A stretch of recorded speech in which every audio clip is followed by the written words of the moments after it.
Cancer, thank you for joining me. This is your horoscope for November 2016. It's really nice to be with you. Now, I've had a look at the main things coming up in November, the really significant influences, and what impact they're going to have on you. Have a look at the forecast for your rising sign and your moon sign if you want to get a really in-depth overview of the month ahead. Now, until the 9th of November, you've got Mars sitting in Capricorn in your 7th house. Mars is the personal planet of drive and desire, and Capricorn is about work and being practical and getting things done. You as a Cancer are very focused on your relationships, especially your inner circle, your loved ones, your family members. And here until the 9th of November, you'll notice a really strong drive to work on your relationships in an attempt to improve them and to make them more harmonious. So if there are people in your life who are on an ongoing source of conflict, I don't think you'll even shy away from that, and you're going to really try and improve things. That's wonderful, and that's really, positive for everybody involved, but don't feel like it's a personal failure if you don't get everyone to agree. As human beings, we're not all going to agree on everything, and even if you work your behind off trying to get someone to see eye to eye with you, sometimes it just doesn't work. That said, with Pluto and the rising sign in Capricorn in your 7th, it's very likely that you can make positive kind of progress in this area of your life, and you certainly will have a personal sense of drive to achieve that. Now, on the 9th of November, Mars goes into Aquarius in your 8th house. And the vibe, the energy really changes for you now. And the main goal and the main focus is going to be information and how you can innovate and communicate with whatever institutions you belong to make a positive contribution. So if you're working for a company, you're really going to look at what's going on and how you can make things better.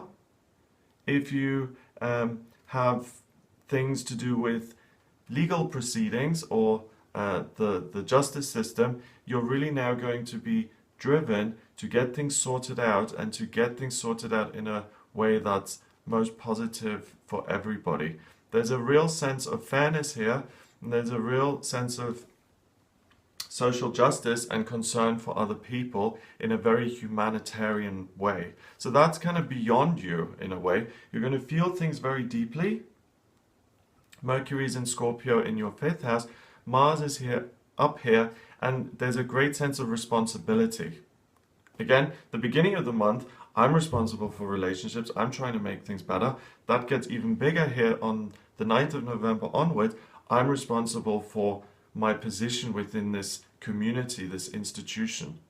Be careful here in November that you occasionally give yourself a break and that you realize and understand that it's not your job to fix everything in the world.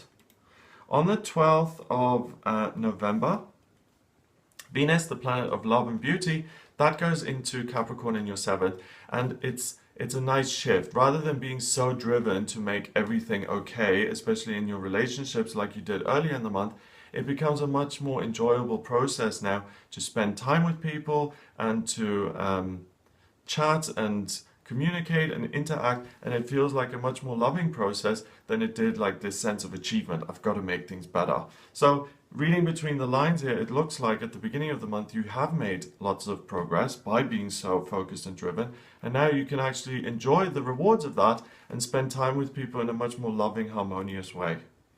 Mercury moves into Sagittarius on the 13th of November. It goes into your 6th house. So Saturn is also sitting in your 6th house in Sagittarius. You start to kind of gather information and you start to look at what the future is going to look like. I think you start projecting a little bit and you start to make plans in terms of where's your security.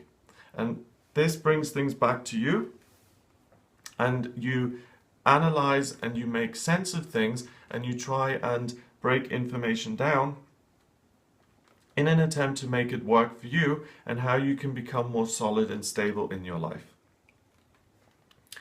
It could also be learning about your physical health, how you can improve that, and how you can actually what you can study, what information you can kind of consume to kind of tweak things about the structure or the security of your physical body. Either way, it's about learning, expanding, getting information in so that things are more solid and secure in your life. That could even apply to, your mental health. What is it that I can do to feel more at peace and more contented on a day-to-day basis? So that's from the 13th onwards until the end of the month. On the 14th of November, you've got the full moon happening in Taurus in your 11th house. The full moon is when the moon kind of showers us with its positive energy. And in Taurus, it's very nurturing, and it's a feeling of luxury and contentment and feeling at ease. And I really think that in your case, Cancer, all of the work that you've been doing for other people, on a personal level, on an institutional level, you really start to see something wonderful come back here on the 14th. And I think someone communicates something to you in a very loving, positive way. Whether you get a bouquet of flowers, or whether you get a box of chocolates, or a thank you, or a hug, or a job offer, or an opportunity to join a group, or to improve a relationship, you get something back on the 14th that may feel very warm and fuzzy, and that kind of comes as a surprise. Now, this full moon is a super moon, which means that it's closer to the Earth than usual. And actually, this super moon is the closest the moon has been to the Earth in this century so far, and it's the closest it's going to be until it happens again in 2034. So whenever the moon is closer to us, it influences us more. It's more of a powerful effect. And your full moon here in Taurus in your 11th is super, super positive. So it's not just going to be, like a little thank you card. It's going to be something big and very positive. So expect emotional connection and an emotional gift from people in your life. This is the 5th supermoon this year. We've got one more in December on the 14th in Gemini. And that's why this year's been so intense, because we've had so many supermoons. It's even people who don't usually care about the moon have really been influenced and have felt its presence this year. Now, on the 19th and 20th of November, Neptune, the planet of dreams and aspirations, that goes direct until March 2017, and it comes out of its 5-month slumber. Neptune is the dream planet, and it's very happily placed in Pisces.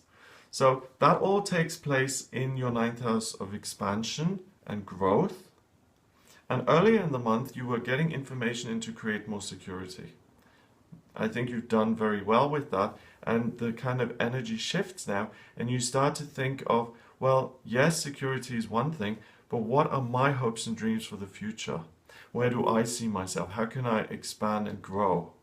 And it can also be, now that I have this security on a physical level, how can I expand spiritually and discover more about my own existence and what's going on? You start to very kind of, on a very subconscious, kind of unmanifest, gentle level, start to put the feelers out in terms of what is more.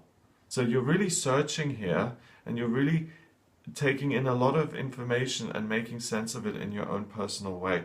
Now, the thing about Pisces, it's an outer planet, it moves super slowly, and it's in Pisces once every 160 plus years, okay? So this is a generational cultural thing. It's in Pisces from 2011 until 2026, so we've got 10 more years of this, but Neptune in Pisces is very much about,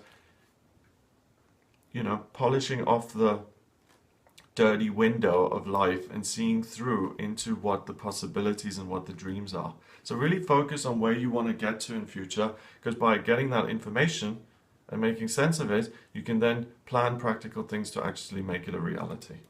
On the 21st of November, the Sun goes into Sagittarius, so happy birthday Sagittarians. And that's really wonderful. The Sun is your identity, it's energy. And that sits in your 6th house of your personal physical health, your energy. So you will feel great wellness now. I think you will feel really good in your own skin, and you will also feel more energized. But at this point now in the month, you've got your midheaven, Mercury and Saturn sitting in that 6th house. So there's a great joining or combining of energy on this side of the chart with your Neptune in your ninth, and it's like, okay, we feel good, we've got energy, where are we going? So you, Cancer, have a wonderful sense of optimism here in the last part of November, which only now grows from the 21st of November onwards, and it gets stronger and stronger and stronger until the 29th of November, when we have the new moon in Sagittarius happening in your 6th house, which pulls even more Sag energy in, and you're really like, revving your wheels before you speed off. So for you, it's a time of gathering information, really getting to a place of contentment, and then looking to the future. So it's a very passionate, powerful, positive month for you. If you would like me to have a look at your personal chart and look at your birth chart and your progress chart and your transits to see what your life purpose is, or what's coming up for you in your love life or in your financial life, then please get in touch with me via my website. It's gregoryscott.com. Click on the readings tab and you can order your reading with me there. Please remember to subscribe to the channel, and I will speak to you for the daily tarot readings, the weekly horoscopes, and next month for these sun sign horoscopes. Have a wonderful November, and I'll speak to you soon.